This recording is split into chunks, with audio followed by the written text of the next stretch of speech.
આખા ગામના કહેતા હું કે બધા મને સપોર્ટ આલી આ ભાઈ પેલા ઉભરા છે ને અને ઈ અંગને કહી દઉં ઓહો પેલા સરપંચ આવી લે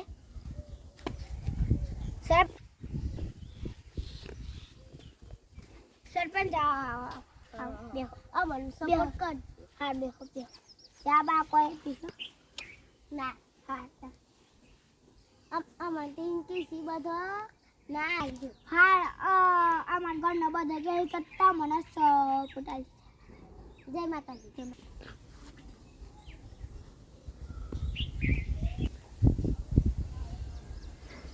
જય માતાજી જય માતાજી પૂછીને કાલે મને માફ કરજો મારાથી કોઈ ભૂલ થઈ હોય તો માફ કરજો તને મને પૂછીને થૂકું પડશે કે તારા જમલ લડવાની છે સરપંચ જમલ લડવાની છે તું સરપંચ તો ગોમનો પણ મારા અહીંયા કોણ નહીં ઉપર મારા પેલીમાં પગના મેલથી આટલા પગના તો નાખે ઉપર તમને અમારો વિડિયો સારો લાગે તો લાઈક સબસ્ક્રાઇબ જરૂરથી કરજો જય માતાજી।